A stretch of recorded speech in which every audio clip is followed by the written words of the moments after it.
लो आपका चॉकलेट। क्या हुआ बाबा, क्या परेशानी है आप बताएं। बेटा मेरी तो ख्वाहिश है हज या उम्रा। बाबा मैं अल अरीस टूर्स एंड ट्रैवल्स को जानता हूँ। हाँ हाँ वही जो नियामत ताहरी के अपोजिट और जमजम बेकरी के पीछे। जियारतें कैसे करूँगा और हैदराबादी खाना? वहाँ पे आपको जियारतें अच्छे से हो जाएगी। वो हैदराबादी खाना 3 टाइम लजीज खाना ईरानी चाय के साथ। और अब्बाजान आपको पता है हैदराबाद से जिद्दा, जिद्दा से हैदराबाद डायरेक्ट फ्लाइट है। मक्का मदीने को जाने के लिए वहाँ पे एसी बस का भी इंतजाम है। अल अरीस टूर्स एंड ट्रैवल्स, आप भी तशरीफ लाइए। अस्सलाम वालेकुम नाजरीन, मैं मोहम्मद आजम RH9 न्यूज़ में आपका खैर मकदम।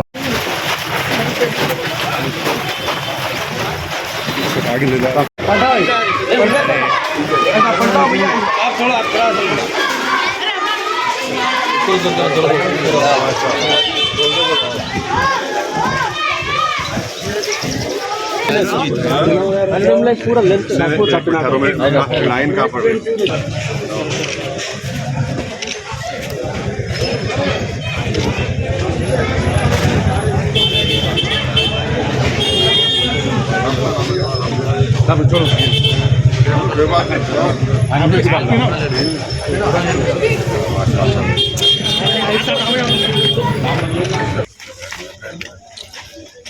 नौ तारीख के दिन मजलिस इत्तेहाद मुस्लिमीन की जानिब से 9 मार्च 2024 मजलिस इत्तेहाद मुस्लिमीन की जानिब से हल्क़े असम्बली याक़ूतपुरा पार्लिमानी हल्क़ा हैदराबाद में बल्दी हल्क़े चिंचलम, बल्दी हल्क़े पत्थरगट्टी और बल्दी हल्क़े मुग़लपुरा में 32 नए कामों का इफ्तिताह हुआ। उसकी लागत है 3 करोड़, जिसमें 12 काम नए वाटर लाइन डालने के हैं और 12 सीवरेज लाइन के हैं। तो अल्हम्दुलिल्लाह जो 14 करोड़ के सीवरेज लाइन के जो काम हम मंजूर करवाए थे उसमें से आज इन कामों का इफ्तिताह हो रहा है। मैं ये बताना ज़रूरी समझता हूँ कि जो 20 पानी की लाइन के काम का आज इफ्तिताह किया गया, वो पानी के पाइप्स जो है इंशाल्लाह 22 मार्च के दिन आने वाले हैं और 22 मार्च के बाद वाटर लाइन का काम शुरू हो जाएगा। जो ड्रेनेज और सीवरेज पाइपलाइन का काम है वो उसके पाइप्स आ गए हैं, मटेरियल है, उसका काम जल्द से शुरू किया जाएगा। और कल इतवार के दिन सुबह में 1 करोड़ 35 लाख की लागत से ड्रेनेज और वाटर वर्क्स के कामों का इफ्तिताह याक़ूतपुरा असम्बली हल्क़े में, बल्दी हल्क़े कुरमागुड़ा, डबीलपुरा और रैन बाज़ार, संतोष नगर में इन कामों का इफ्तिताह किया जाएगा। और वही पानी की लाइन का काम 22 मार्च के बाद ही शुरू होगा। हमारी कोशिश यही है कि हैदराबाद पार्लिमानी हल्क़े में जितने असम्बली हल्क़े जहाँ आते हैं, जितने बल्दी वार्ड हैं, वहाँ पर तरक्याती कामों को अंजाम दिया जाए। और हमारी कोशिश यही है कि ख़ास तौर से याक़ूतपुरे में बहुत से काम अल्हम्दुलिल्लाह असम्बली इलेक्शन के बाद MP बजट से 4 करोड़ के काम तो मैं ही MP बजट से दिया हूँ और क़रीब 14 करोड़ की लागत के सीवरेज लाइन के काम की मंजूरी मिल गई, जिसमें से कई काम शुरू हो चुके हैं। तो इंशाअल्लाह ताला और भी तरक्याती काम इंशाअल्लाह अंजाम दिए जाएंगे। वैसे ही याक़ूतपुरे में 3 रोड वाइडनिंग के लिए मैंने चीफ मिनिस्टर से बातचीत करके 200 करोड़ रुपये मंजूर करवाए।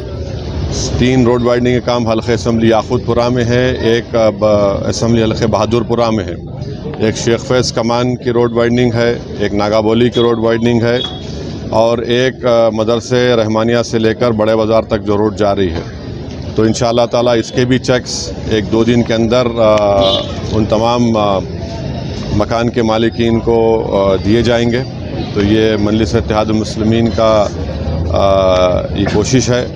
और एक अहम बात जो मैं आपको बताना चाहूँगा वो ये है कि कल दिल्ली में लोग ज़ोहर की नमाज, जुमे की नमाज अदा कर रहे थे इंद्र रोक में। रोड पर लोग नमाज़ पढ़ रहे थे और ये कोई नई बात नहीं है, जुमे के एक दिन ऐसा होता है। तो एक बदतरीन वीडियो आप और हमने देखा, सारी दुनिया ने देखा कि हालत सजदा में एक मुसलमान है और एक पुलिस के अहदेदार जो पुलिस की वर्दी पहने हुए हैं वो आकर पीछे से लात मारकर एक मुसलमान जो नमाज़ पढ़ रहा है सजदे में उसको लात मारकर दूसरे मुसल्लियों को ढकेलते हैं। تو اس سے صاف ظاہر ہو رہا ہے کہ کس طرح سے مسلمانوں کے خلاف ایک نفرت پیدا کر دی گئی ہے اور کس طریقے سے جو پولیس کا جو عہدیدار ہے اس کے ذہن میں کتنی نفرت ہے مسلمانوں کے تعلق سے. یہ ایک ایسا واقعہ ہے جو سب کو جھنجھوڑ کے رکھ دیا اور اس سے یہ بتاتا ہے کہ مسلمانوں کی ڈگنیٹی، مسلمانوں کی عزت کتنی ہے. اور میں وزیر اعظم سے پوچھنا چاہوں گا، ہمارے ملک کے وزیر اعظم سے، کیونکہ دلی میں جو لا اینڈ آرڈر ہے وہ مرکزی حکومت کے پاس، سینٹرل گورنمنٹ، یونین گورنمنٹ کے پاس آتی ہے. میں پوچھنا چاہوں گا ہمارے وزیر اعظم سے، بی جے پی کے لوگوں سے کہ بتاؤ وہ جو مسلمان جس کو آپ حالت سجدہ میں نماز میں تھا، جس کو لات مارا گیا ہے، جس کی بے عزتی کی گئی ہے، اس کا تعلق کس پریوار سے ہے؟ کس پریوار سے ہے؟ وہ کس کے خاندان سے؟ بتاؤ.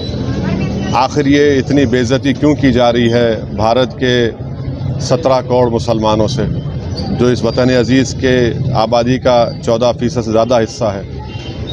تو یہ تمام فرقہ پرستی اور نفرت کے مظاہرے ساری دنیا اور ہم دیکھ رہے ہیں. تکلیف ہوتی ہے، مگر انشاءاللہ تعالی یہ نفرت کا، یہ ظلم کا انشاءاللہ تعالی ضرور اللہ اپنے فضل سے اور کرم سے، مجھے یقین ہے کہ انشاءاللہ یہ تمام چیزوں کا خاتمہ ہوگا اور یہ تمام چیزیں روکی جائیں گی. اور دلی میں ہم جانتے ہیں کہ جب فسادات ہوئے تھے تو کیسے ایک مسلمان کو جب موب پیٹ رہا تھا وہ اپنی جان کی بھیک مانگ رہا تھا. اس سے بھی سبق حاصل نہیں کیا وہاں کی پولیس کے عہدیدار. کیسے ایک ویڈیو نکلا تھا کہ 3 مسلمان زخمی پڑے ہوئے ہیں اور ان سے کہا جا رہا تھا کہ پڑھو، یہ پڑھو، اور اس میں ایک بچہ اس کی فوت ہو گئی. اس کے بعد ہم کل دیکھتے ہیں کہ ایک جمعے کی نماز میں ہمارے ملک میں 90% سے زیادہ لوگ مذہبی لوگ ہیں اور اپنی مذہبی عبادت کے لیے، جلوس کے لیے وقتاً فوقتاً روڈ پہ آ جاتے ہیں. تو اس کو یہ بے عزت کرنا، ان کو اس طرح سے لات مارنا ان کو اور بتانا کہ کیا ہماری حیثیت ہے، تو ہم ایسے لوگوں سے کہنا چاہیں گے کہ آپ کے اس ظلم کے مظاہروں سے ہم نماز پڑھنا نہیں چھوڑنے والے ہیں. ہم اللہ کے آگے سجدہ کرتے ہیں اور کرتے رہیں گے. آپ لات مارو یا گولی مارو، مگر آپ کے لات مارنے سے، آپ کے گولی مارنے سے آپ اپنی ذہنیت کا، اپنی نفرت کا آپ مظاہرہ کر رہے ہیں اور آپ ایک طرفہ کام کر رہے ہیں. اور بھارت کے مسلمان کا پریوار کس پریوار سے تعلق ہے بتا دیں. میں یہ تمام میرا سوال ہے ان تمام نام نہاد سیکولر پارٹیوں سے، ہمارے ملک کے وزیر اعظم سے کہ بتائیے جو سجدہ کر رہا تھا جو مسلمان ہے اس کا کس پریوار سے تعلق ہے، بتائیے. ہم ناظرین اجازت دیجیے اور بنے رہیے ہم سب کی آواز RH9 نیوز کے ساتھ. چینل کو سبسکرائب کیجیے، ویڈیو کو لائک کیجیے، جتنا ہو سکا زیادہ سے زیادہ شیئر کیجیے. خدا حافظ.